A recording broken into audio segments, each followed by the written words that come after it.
Well, it is now officially 10 a.m. on this beautiful yet cold Sunday morning. And we just want to thank everyone who's with us today for joining us 10 o'clock Sunday morning.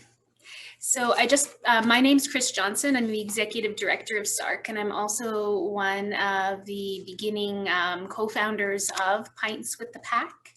And I just want to start opening up this day that we have with our friend Barry, who is also a co-founder of Pints with the Pack. I just want to start out this morning just by acknowledging the land that we are on. So we just want to acknowledge the land and the ancestors of the first people who have walked this land before us, respect the descendants who walk this land with us, and future generations who will walk when we are gone. SARC is situated, Pints with the Pack is situated on Treaty 7 and Treaty 4 territory, the traditional lands of the Siksika, Blackfoot Kainai, Blood Piikani, Stoney Nakoda, Tutina, and the Cree, Sioux, Assiniboine, and the Saulteaux bounds of the Ojibwe people.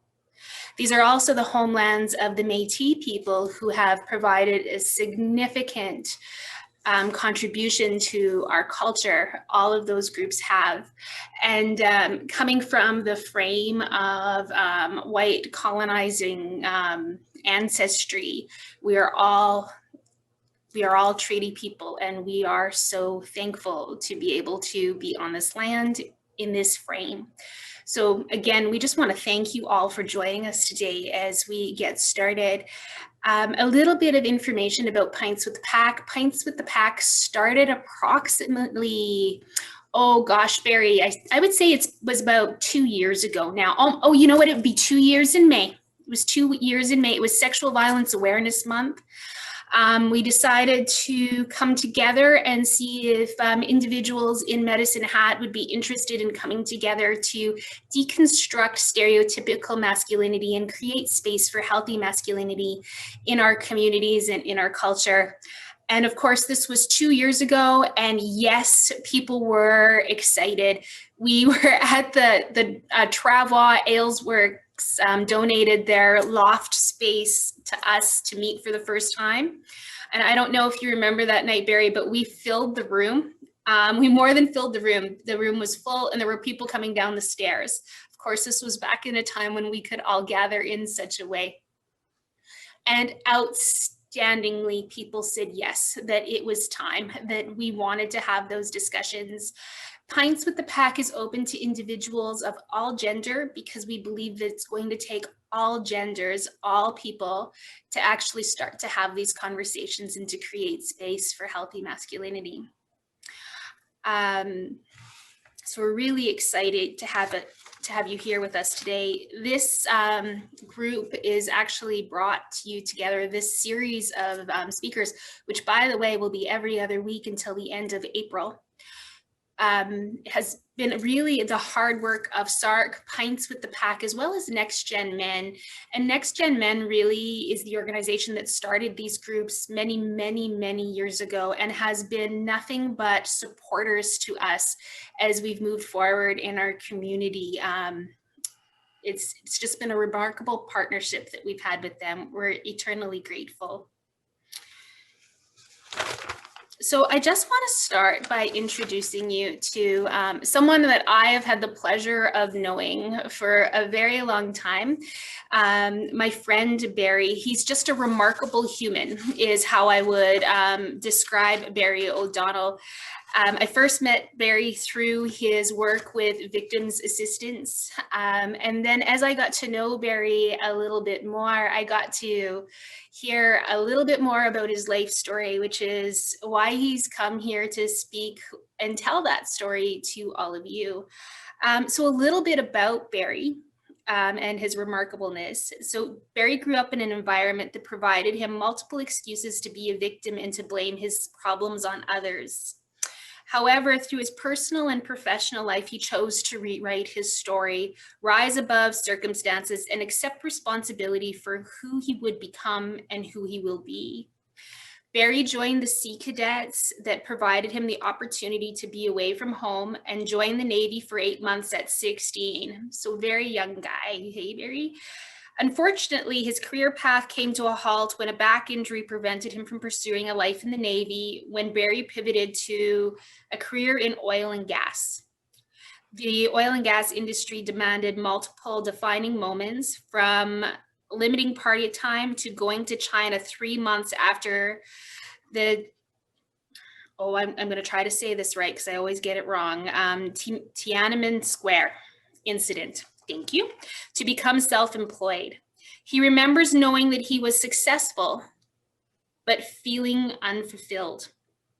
So Barry, being Barry, in 2016, decided to volunteer for victims assistance for 4 years and 1.5 years on the critical incident stress management team, and for 2 years with Pints with the Pack.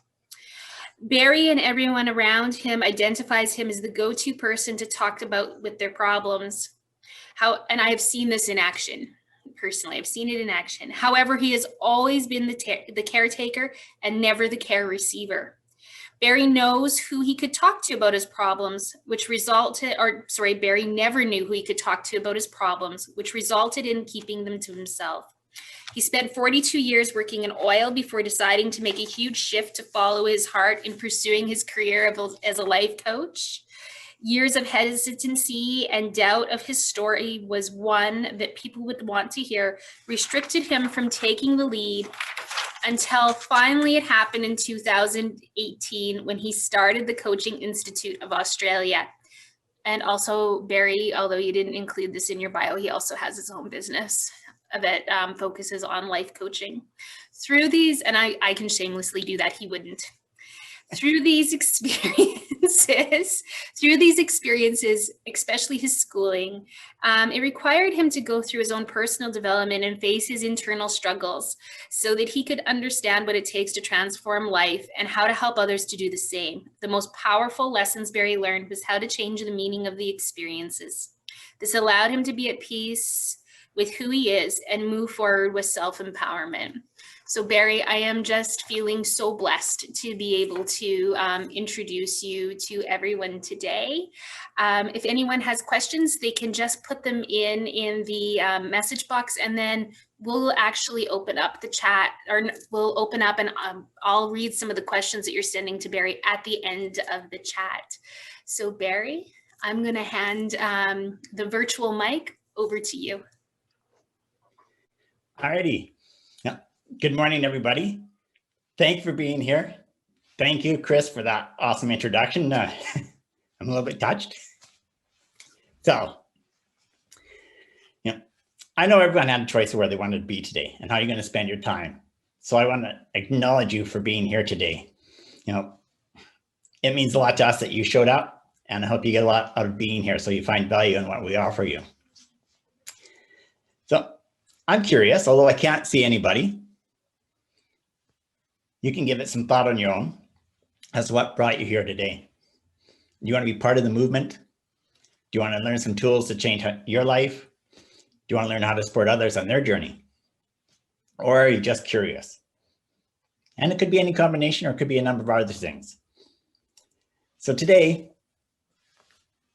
I'm focusing on redefining your story and determining how to move forward.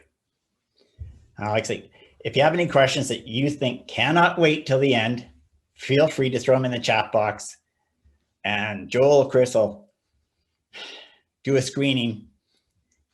If they believe too that it can't wait till the end, they'll pass it on, and I'll address it during the presentation. Otherwise, we've got time for them at the end. So what is a defining moment? In layman's terms, it's just an event that had a significant impact on us. And when that happened, the choices we made changed our life, and they've affected us ever since. Those choices we made back in that moment started to define who we were going to be. And it defined our attitude towards masculinity in particular, or femininity if you're the other persuasion. So So why is this important? Well, anytime something happens to us, we have that experience. Well, when we have that experience, we decide what it means to us. And those meanings generate feelings. And then we get those feelings, we start telling ourselves a story around that experience and what it meant to us. And that leads to self-beliefs about ourselves, which generates what kind of attitude we're going to have going forward. So it's a cycle. Now, once we've generated this new attitude, we hold on to that attitude and we look for evidence to support it, because we don't want to be wrong here. Our ego is about being right, about protecting us. So once you start believing something about yourself, you look for evidence to support that belief. Now, if it's not a positive experience, we start to lose our self-esteem, lose our self-worth. We forget who we are, and we become the person that the world expects us to be. So if people think not much of you, they don't think you'll make much of yourself, you behave in the same manner. Eventually, you start looking for alternate connections. You find a way to escape. And sometimes it is just an escape by removing yourself from the situation. Sometimes it's addictions, whether it's drugs, alcohol, sex, or adrenaline, or a number of other things. You look for alternate ways because you'll get something out of that to replace the connection that you no longer feel. So I'm going to tell you a little bit about me. Maybe more than you want to know. But enough of my story that I think is relevant when it comes to today's masculinity. Well, I grew up in that time period where men never showed emotion. They're all the big, strong, silent types. You weren't allowed to cry. Well, my parents actually came from Ireland, and I was the first one born in Canada. Now, this is only important because I'm going to put it in the perspective that they're Irish Catholics. I don't know what you know about Irish Catholics, but a lot of people in Ireland tend to have big families. Now, in part, especially years ago, not so much now, but years ago, having a lot of children is one way men proved that they were men. You know, some men, they could have a lot of kids and love a lot of kids. They had the capacity. Other men, they wanted to have a lot of kids to prove their manhood. I think that's the way my dad was. So there's 5 kids in my family. But I don't think he ever wanted kids. I think but he had to prove his manhood. That did affect how I felt growing up. You know, when you're in trouble more than you're praised. I actually don't remember getting a lot of praise, so. But I grew up feeling unwanted, not really loved. And then I had an experience. When I talk about defining moments, this is one of those defining moments. So I want you to picture a 5-year-old boy.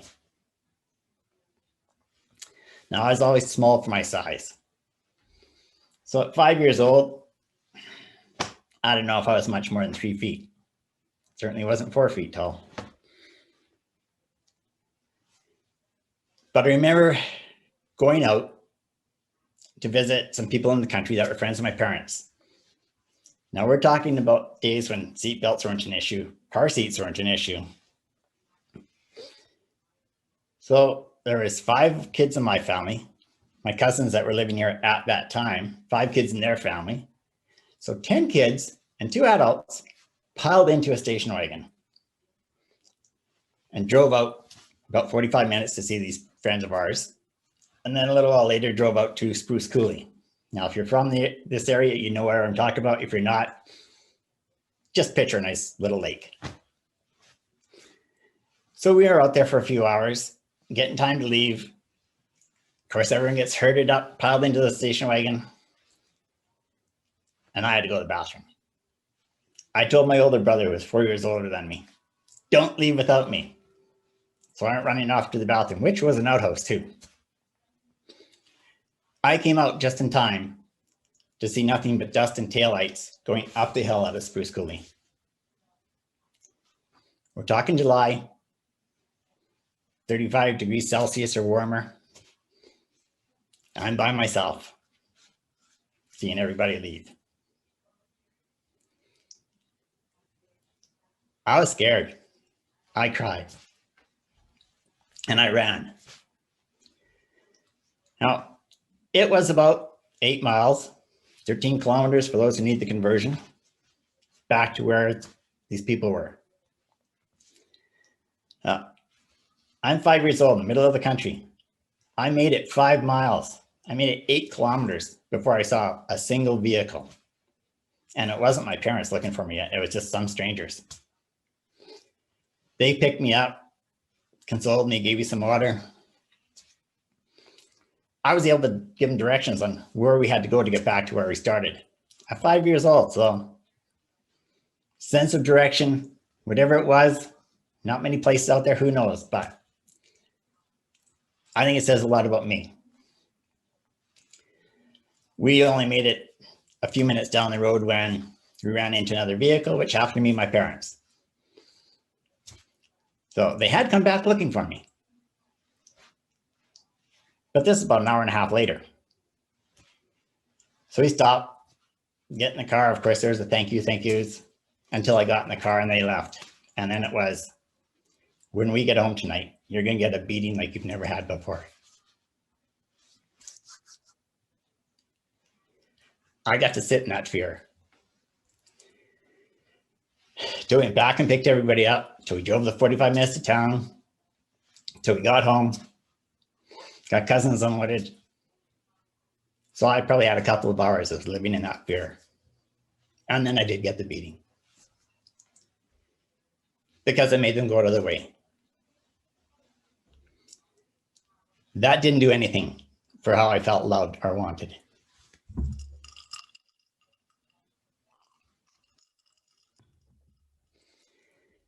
That really led to a real lack of confidence on my part, lack of worth. I had fear, I had shame, I was scared to speak up. I was sick a lot as a kid.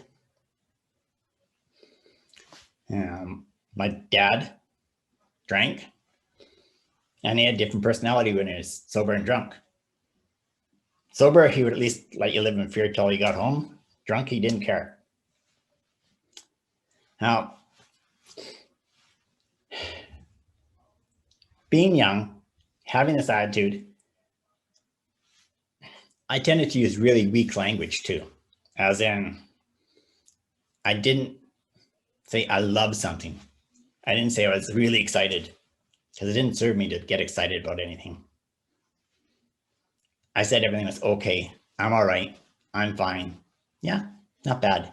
But never used strong language that had emotion with conviction. So as school starts, when you don't say much at home, you're not going to say much at school. So I was very quiet at school.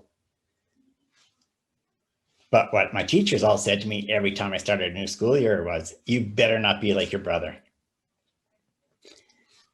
Which means my brother took the rebellious route to act out for what he got. I took the quiet route. I internalized everything, and he just was a rebel, stirred up shit, ran away from home. He had his way of dealing with things. So a lot of this led to how I was perceived at school. I remember Valentine's. We didn't have money for cards, so I made up a bunch of homemade cards to give out to everybody in the class. Because of course, when they started doing that and you started liking girls, I remember doing that. And I remember that year I never got a single Valentine card day card back. I remember when I was allowed, the first time I was allowed to have a birthday party, I was probably 10 years old. I was excited about that. I think I invited 20 people. Nobody showed up. Was that because they knew what my home was like? Was that me? I don't know. But these are defining moments in my life. Chris mentioned that I joined Sea Cadets. I did.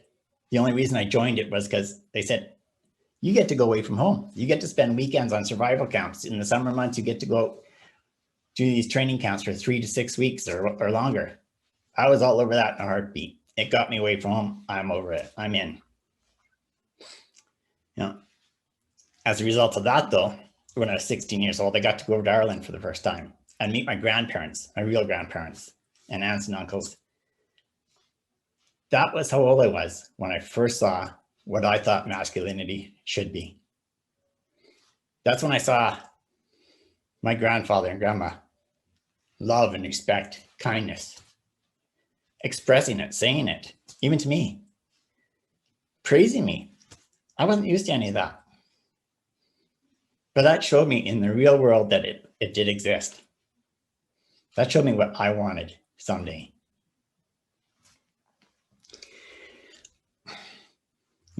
I was still a Sea Cadet when I got a chance to go up and spend, it was supposed to be 6 months with the Canadian Navy, and I actually then spent 8 months with the Navy.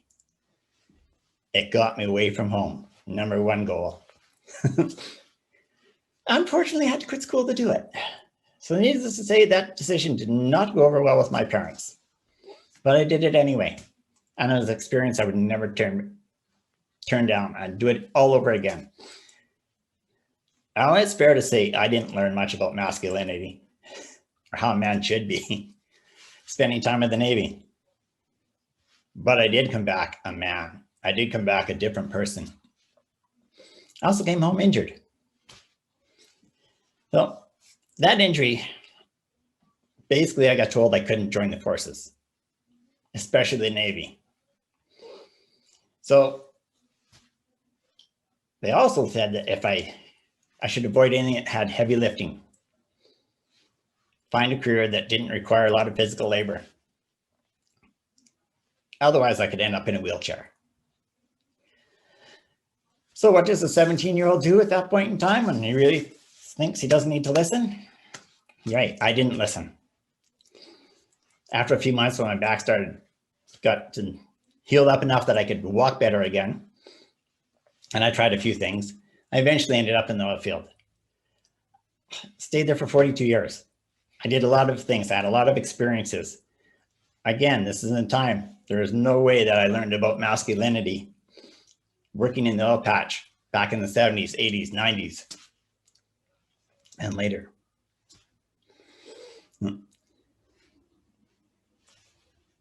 But everything I did, I was still looking for more.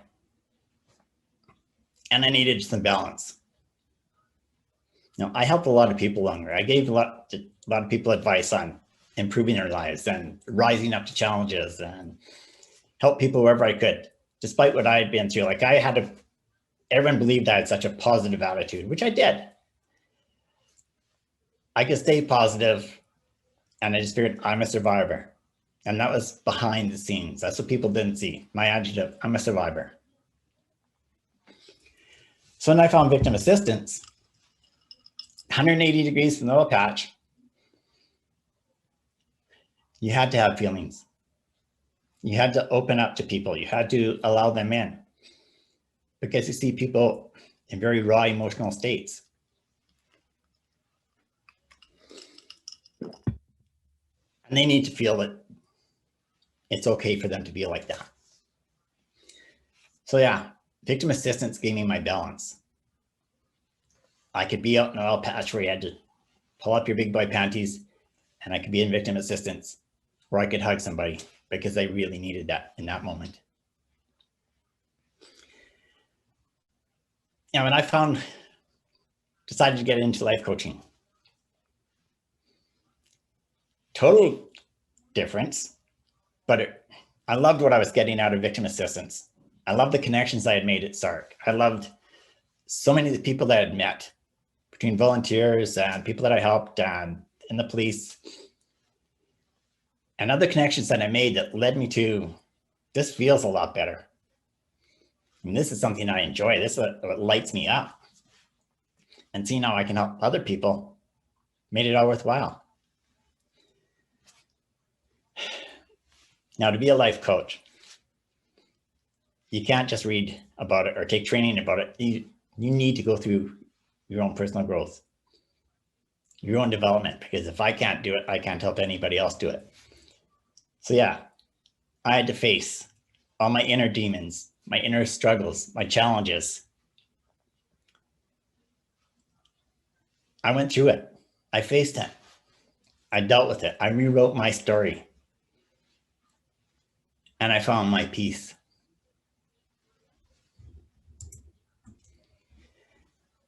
So when I rewrote my story, I get to look back at my past now.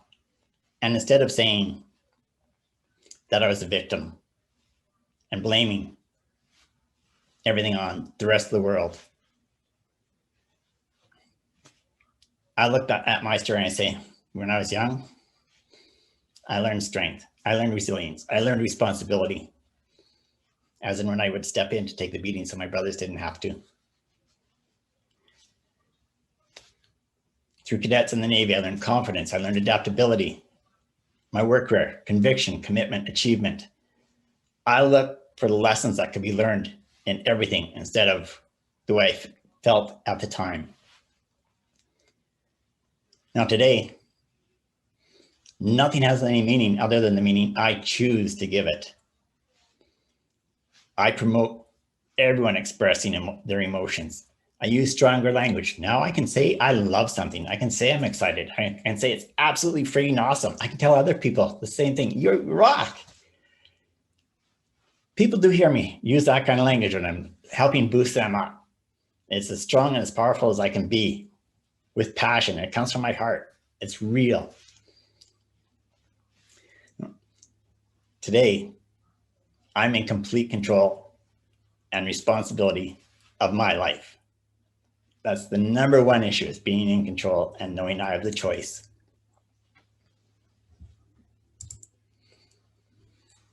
So now I want to bring you into this. Again, I can't see you. I can't see your body language or read your facial expressions. So I'm just going to trust that you're with me on this journey and hanging in here so far. But I want you to do a little self-reflection right now. And I want you to ask yourself some questions. The beauty is you don't have to answer us, but you can just give this some thought. So what does your world look like now? What do you see when you look in the mirror? Do you like what you see? Do you like who you see? Or do you want to change it? And then I'm going to ask you, what will happen if you don't change? Because I can tell you what will happen if you don't change. You're going to keep doing the same pattern and you keep going to get the same results. You're going to keep looking for proof that what you currently believe is true, which means there's a lack of growth. But I'm telling you, if you're happy with who you are, you do not need to change anything. It's your choice. It's only your choice. It's not up to me. It's not up to anyone else in this room or anyone else you're going to meet. If you're happy with who you are, rock on. I'm happy for you. If you're not, what will happen if you do change? You change one thing in the pattern you're running right now, you're going to get a different result. It's physics. It has to happen. Simple analogy to that is think of a recipe. Change one ingredient and you're going to get a different taste. Change one thing you're doing in your life right now and you're going to get a different result. You get a different result. You just may start looking for evidence that that new result is real. You're going to look for evidence of new possibilities. You're going to start growing. It's going to support your change. And then I'm just going to ask you, what legacy will you leave behind? That one's got a lot of impact. The way you're living your life right now, what legacy will you leave behind? If you're happy with that legacy, again, I'm proud of you. Good for you. I'm happy. If you're not proud of the legacy you're going to leave behind, it's your choice what you do now. I'm going to share a couple of quotes with you. One is by Barack Obama. And I've got a lot of respect for who he is as a person. I'm not bringing politics into this. I'm bringing his person into this. He says, change will not come if we wait for some other person or some other time. We are the ones we're waiting for. We are the change that we seek. Put it in a simpler term, Norman Vincent Peale said, change your thoughts and change your world. So what are the big benefits to changing? Because you need a good reason why you're going to change, or you're never going to do it. So I'll give you some of the benefits that if you do start creating some changes in your life. Change your story, you're going to change your attitude. Change your attitude, you can start living life on your terms. You can get increased happiness. You can start loving yourself. If you don't love yourself now, maybe you'll start loving yourself. If you do love yourself, maybe you'll start loving yourself even more. And you'll start taking care of yourself. The quality of your relationships and your connections is going to go up. You'll become a role model for others. And more importantly, you'll become a role model for your children. Because children they hear what we say, but they model what we do. So they pay more attention to what our actions are than what our words are. Create these changes, you're going to have a greater ability to give and contribute back to society, which to me is what it's all about. And you're going to have a higher tolerance and acceptance of other people.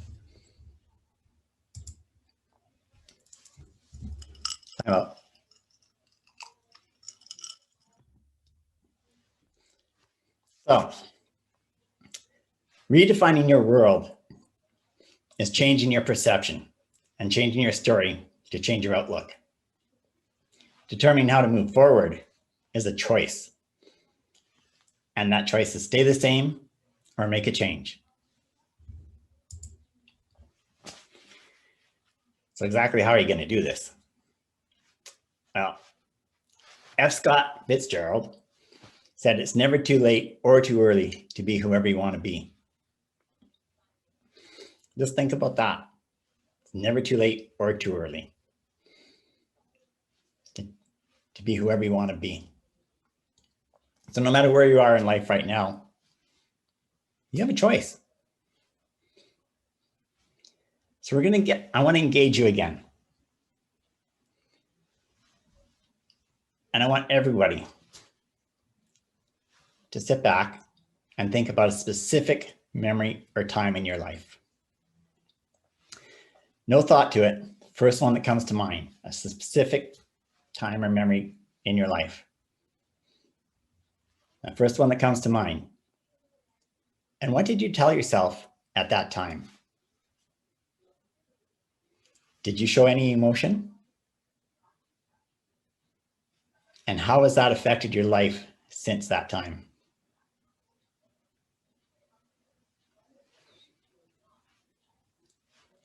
Just think about it. And then no matter what that memory is right now, because chances are for a lot of us, it's a memory of when we were young. But young or old, I'm going to tell you something. That you did the best you could with the knowledge, ability, experience, and support that you had at the time. I'm going to say that again. You did the best that you could with the knowledge, ability, experience, and support you had at the time. I always throw support in there because you can have that knowledge and ability and experience, but if you don't have somebody to help you, it's a really difficult road to go through. You need the support of others to help create changes, especially if you've been telling yourself the same story for a long time. You need somebody to help pull you above that. So now that you've got that memory in mind, let's think about what else could that memory have meant? It's a chance for you to actually try on what we're talking about. What else could that memory have meant? What can you learn from that? Would it look different if you had expressed your emotions? I want you to apply that learning to that event and notice the change in your perception of the story. If you've learned anything, one thing, and you apply it to that memory, notice there's a change in how you're looking at it now. And then if you start thinking about anything that happened after that, with that different attitude, you're going to notice that they all change. It's amazing. You can take that change, you can create a new belief, and you can rewrite your story.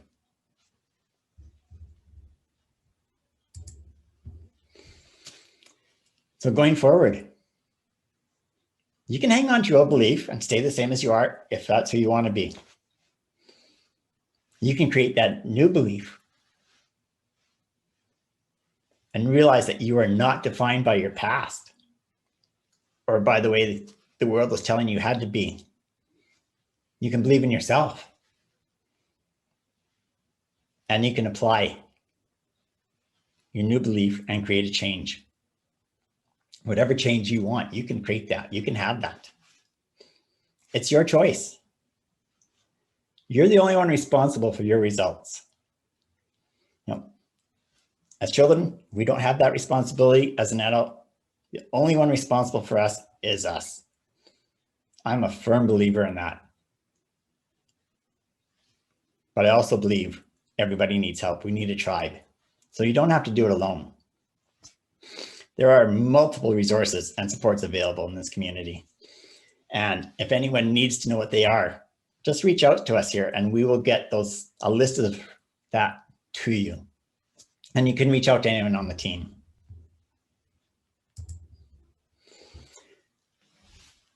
So we're bringing this to a close. We're winding down.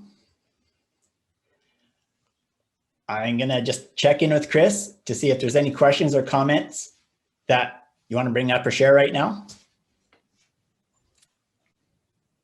Oh, thank you, Barry, so much.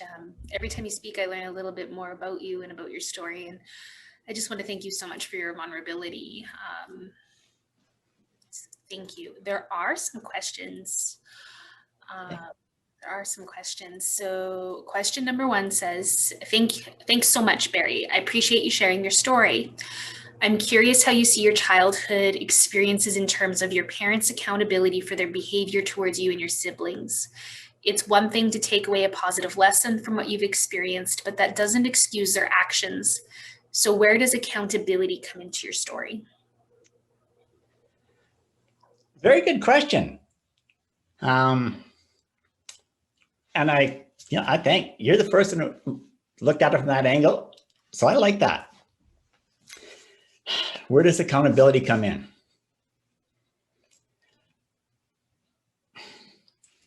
I became accountable as an adult. I learned, it took me a long time to learn, but my dad is the most self-centered, self-pitying person I've met in my entire life. In his mind, he hasn't done anything wrong. In his mind, he raised us the way he was raised, which is true. I met his dad. That apple didn't fall far from the tree. He grew up with his belief that he was doing right. Do I agree with it? No. Has he ever accepted responsibility for treating us like that? No. Do I ever expect him to? No. There are some people have the ability to learn that what they did in life was wrong that they could have done a better job.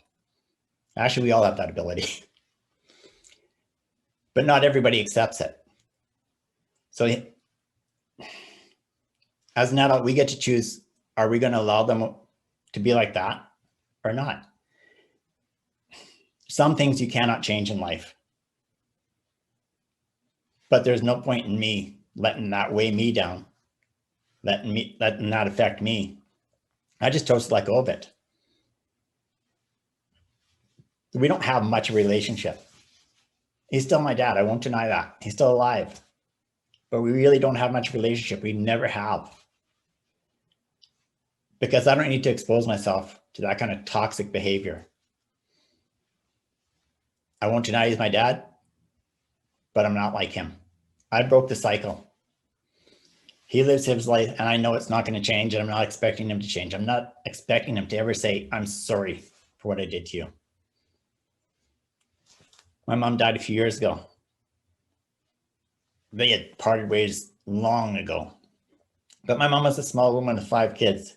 She couldn't protect 5 kids at once. She did the best she could.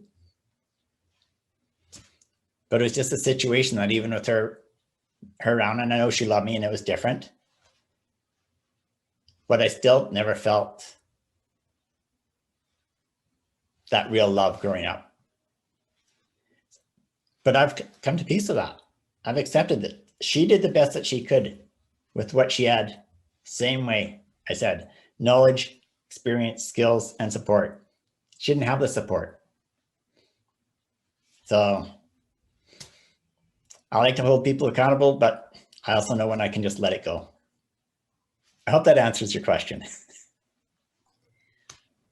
I think what I'm hearing you say is that there's accountability and there's grace, and at the end and grace. And at the end of the day, the only person that you can truly hold accountable is yourself. And moving into the place of acceptance or this place of perhaps acceptance that sometimes people are who they are and not who we want them to be. Because you don't want that to hold you back from growing and thriving and being where you want to be in your life. Very good. Thank you.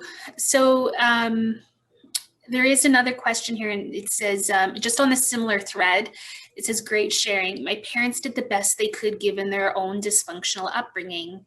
How can I accept this and move forward? Okay. Thanks for asking that. I look at it like this. Once you realize and come to terms with the fact that your parents actually did the best that they could, albeit dysfunctional, when you come to terms with that, it's easier to let go of it. I love it. I don't want to take away any of this dysfunctional or anything that you felt you were robbed of. And I don't want to give them more power.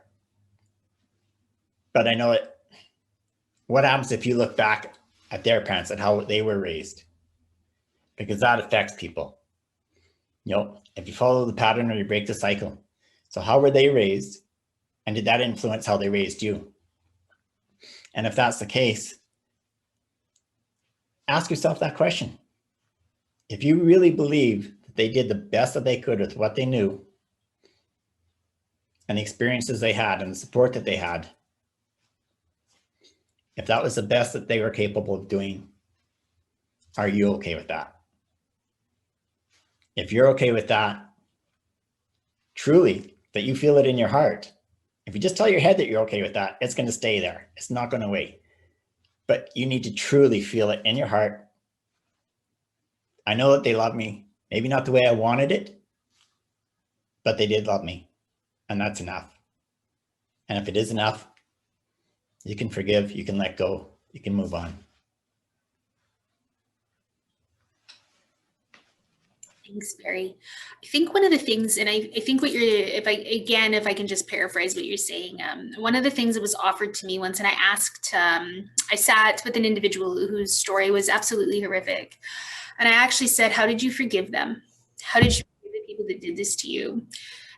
the individual looked at me, and she brought such power and strength, and she said, it's not about forgiveness, it's about, can I make peace with my story? Can I make peace with what's happened? And she said, and that's not about them, that's about me. And so maybe what happened isn't okay, right? Maybe you're trying to tell yourself it's okay. What happened isn't okay. You've experienced it, but I've made peace with what's occurred so that I can move forward. I think that's what you're trying to say. Or how did I paraphrase, Barry? I think you nailed it pretty good. Okay. Yeah. You're very good at that though, Chris. So I have a lot of respect and honor for you. Oh, thank you, Barry. Oh, thank you. And vice versa. There's a few more questions here, and people keep them coming. This is good.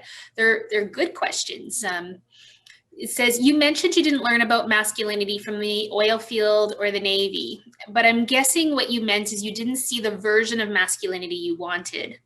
So what were some of the versions or lessons around masculinity you learned from the oil field and the Navy?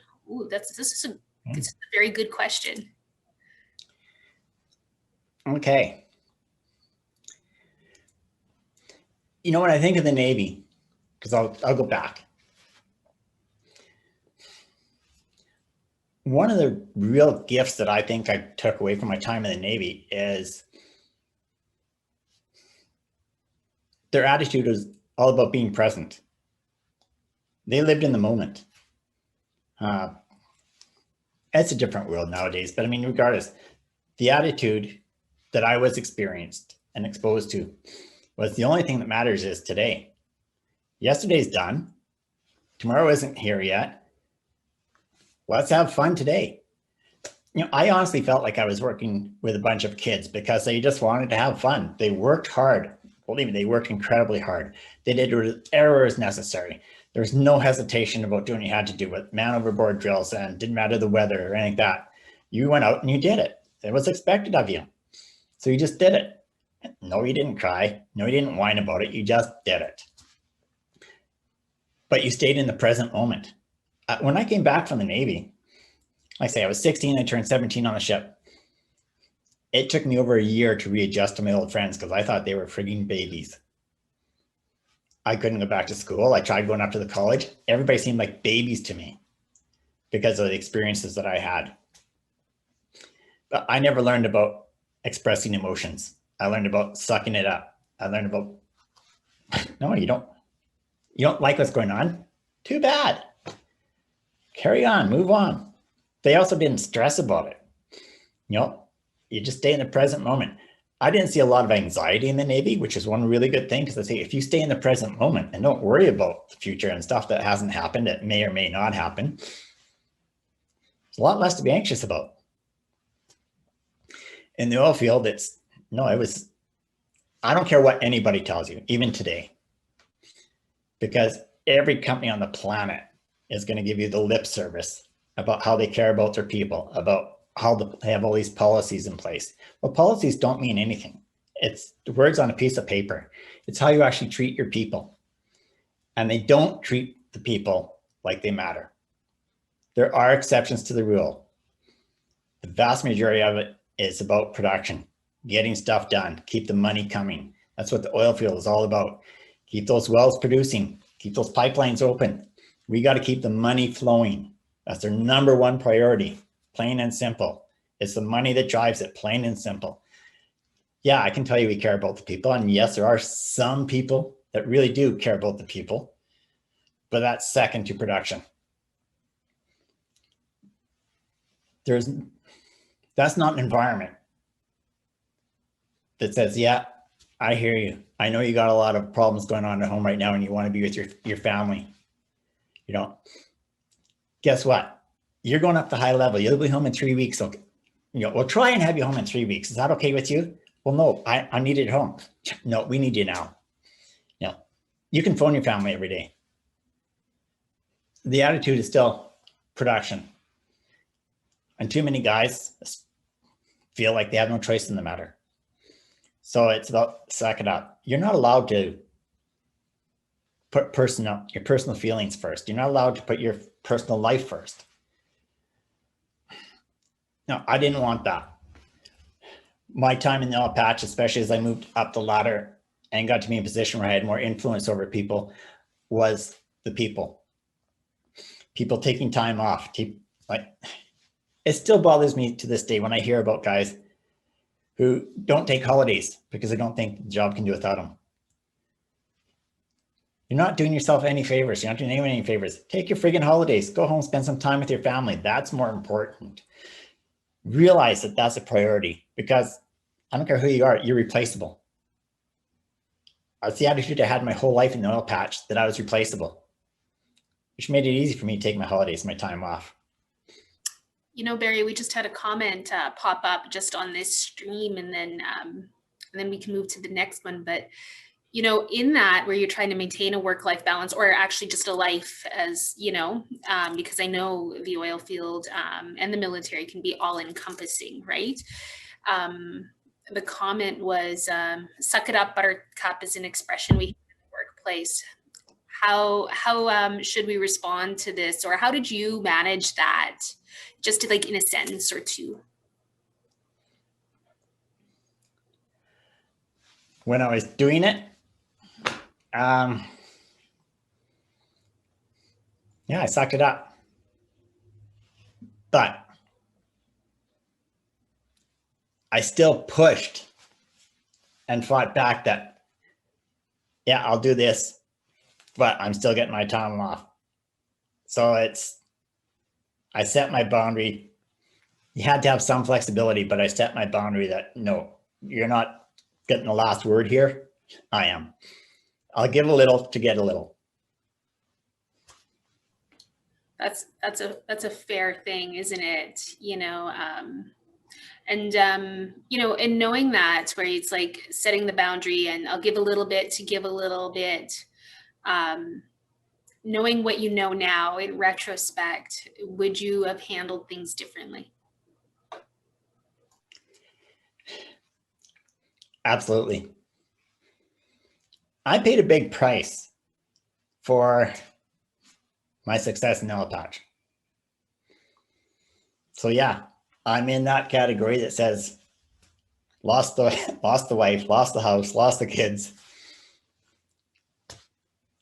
Years without having a relationship at all.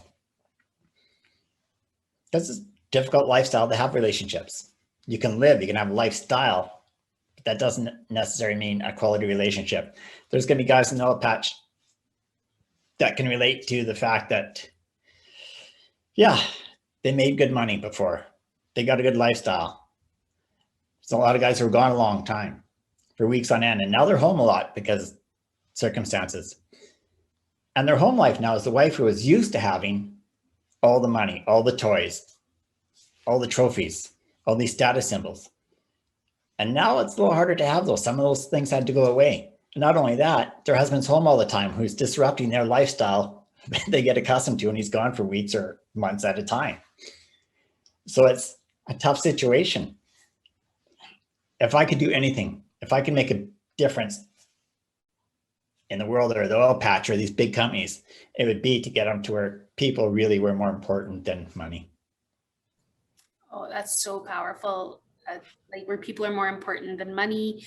And then also, you know, when you were talking about, I had a lifestyle, but maybe it's questionable if you had a life. Yeah. You know, you had a lifestyle, but maybe not a life. And then the rejigging of the family unit, when one individual is working remotely all the time and the other individual is carrying the load of the family unit. And then they come back in, and how do we rejig it to more of an equity model, right? To an equity model.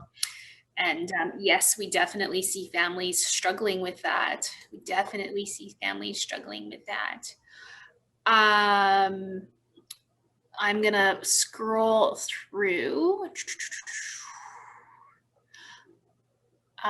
Changing one's worldview is great, but not easy. And we'll both agree to that. Hey, Barry? Yeah, exactly. Are there specific therapy techniques that can help people break through their negative thought patterns like CBT, or did you seek therapy for yourself in the process of healing? So I think really it's, how'd you get here, Barry? If I was to summarize that, how'd you get here? I was kind of waiting for this one to come up, actually. I know I didn't bring it up in my story. No, I didn't go to therapy. Life coaching is actually about the way you think. Therapy deals with specific events, and life coaching is just the way you think about things.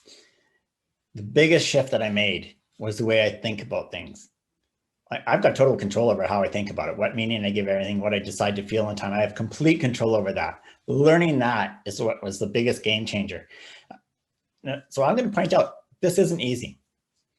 I can share this story with you and say I did it, and it seems okay. Is that all there is to it? Because yeah, that's kind of the way I looked at it. First time I learned about this at all was, that's all I got to do. But it's not easy. It takes, first you got to decide to do it, and then you have to commit to doing it. And that commitment takes a lot of work.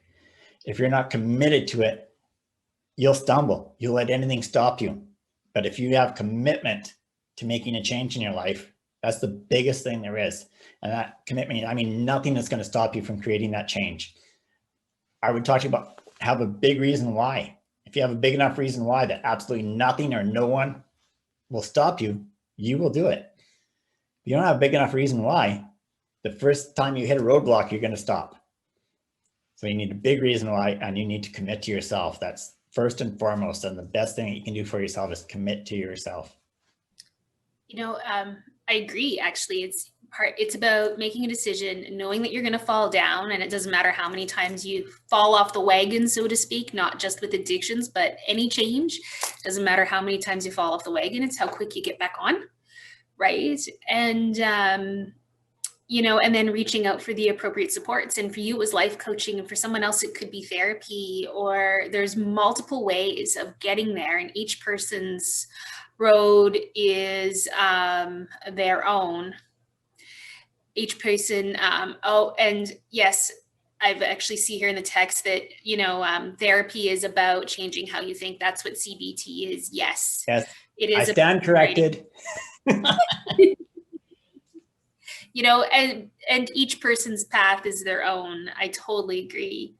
And just, kind of building off of what you said, Barry, it said, do you find now that you've worked on yourself that people who are stuck in the previous situations you have created, struggle with your healthy boundaries? As in, do I struggle with my boundaries, or do I see other people? I think, do they struggle with your health, right? I will tell you point blank that once you start setting your own boundaries, if you didn't have them before, once you start setting them, you're going to get pushback. You're going to have people that want to disrespect your boundaries, because if you didn't have them before, they don't understand why you would have them now. But that's where people pleasers just come in, and where you feel like you're living for everybody else. Set your boundaries. Those who love you and respect you, when you respect your boundaries, they will learn to respect your boundaries as well. And those that you fall off your wagon, fall off your team because you put boundaries in place, as hard as it is to hear, chances are they weren't really on your team to start with. You just served a purpose for them. Your boundaries is what helps you keep your own respect. I always find, Barry, like it gets worse before it gets better. First put those boundaries in, the first little while is super hard. Yeah. And definitely the people that aren't on your team step off. But this is the amazing thing, is that it creates space for the people that are going to be on your team. Yes. So there is definitely hope there. Let's look here. Did you ever find the need to self-destruct when you would have some form of success?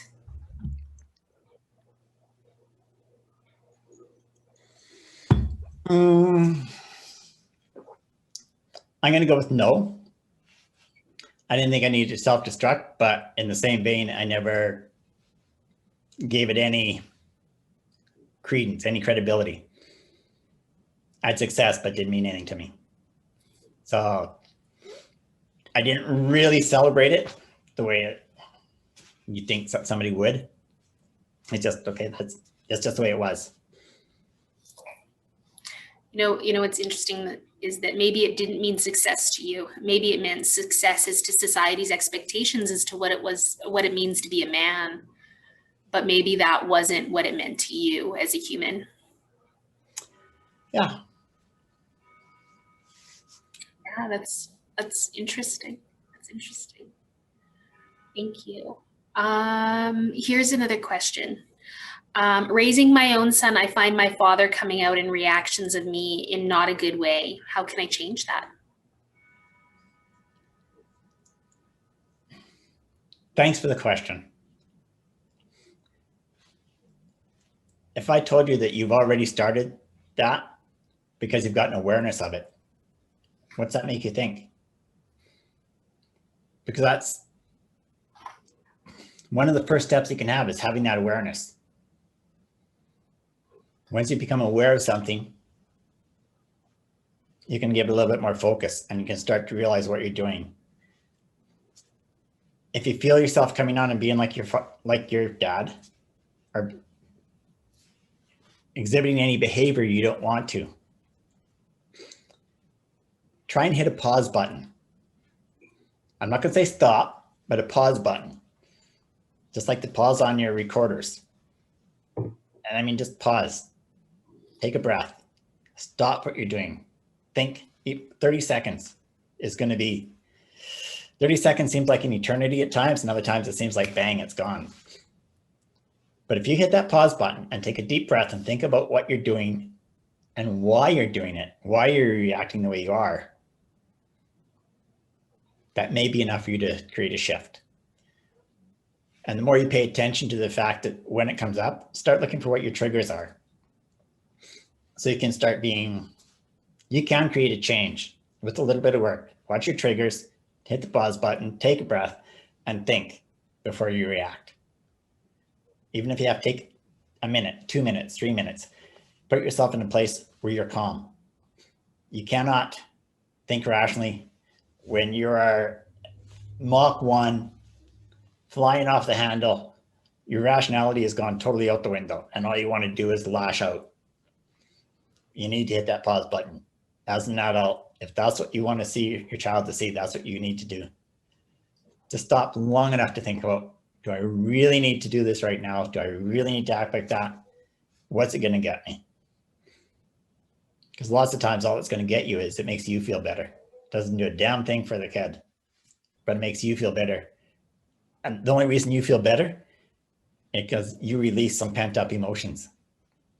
There's a reason that you got triggered. There's a reason that you're reacting that way. And you need to understand that. It takes work. If you don't know what those reasons are, if hitting that pause button isn't enough and you see this happening a lot, that's when you got to reach out. Talk to somebody. Get somebody to help you work through this. That'll create the change that you really want. Thanks, Barry. And I think that is the most important part, is like reach out. Sometimes I think, myself, like we think that we're downloaded all these amazing parenting strategies. We're just not. We're actually socialized into parenting, and usually the skills we've got are the skills our parents used to us. And so being able to reach out and take like parenting courses, or talk to those people that you know, to be able to get strategies, to be able to find out, what's the ideal parent that we see on TV versus, what is like the real thing about being a parent. And just, again, so if you can deconstruct that, and then reaching out, like Barry said, for resources, and taking that pause. Always take a pause. Always. Thank you, Barry. Let's see. There was when we were talking about boundaries and how, some people will fall off of your team and some people will quit your team and some people, the right people will come on. There was a comment that came back that said, absolutely, to be honest, my husband tells me all of this all the time, but it's different coming from a stranger. So thank you for your strength. And it's like you are a Roseanne fan. Oh, what I'm hearing here is, and I like this, and this is so true. You know, when we started to see real families popping up, like the Roseanne family or the Fresh Prince of Bel-Air family, you know, Roseanne was so popular back in the day because it actually discussed issues that families went together, and it wasn't like, you know, like the stereotypical 1950s family where people felt they had it all together. We are really messy humans that are learning, and we're learning all the time, and no one's perfect. And I think this is, and I think I hope I haven't missed anybody's question as I go through. I think I've gotten them all, but there's one final one that I think is really neat and a really nice way to close off our question and answer period. And that's, what is your definition of success now? You know, success is,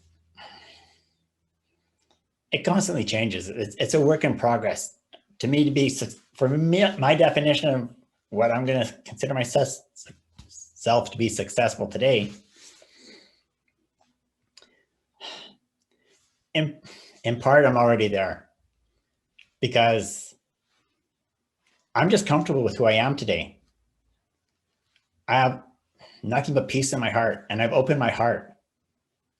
I mean, that's the biggest thing that I can do in my life, that I can allow other people in, and that I can be open to other people, and I can want better for everybody else because I've already got it. That's success already. What I gain from this beyond today, if my business becomes more successful, that's gonna be one thing. But how I'm going to define the success of my business is by how many people I help. I'm doing this, and I got into this because it is a way to help a lot of people, and to realize it'll take a little bit of work, but it's not impossible for anybody to create change. This whole community, even Pints of the Pack, when will it be successful? It already is successful because it's starting to create a change in the community. We've got role models. We've got people who are being identified as role models in the community, and we're creating a ripple effect. I'd love to see that ripple become a wave, a tidal wave, a tsunami. When it starts becoming that huge wave, yeah, it's a success already. Just how successful will it be is yet to be determined.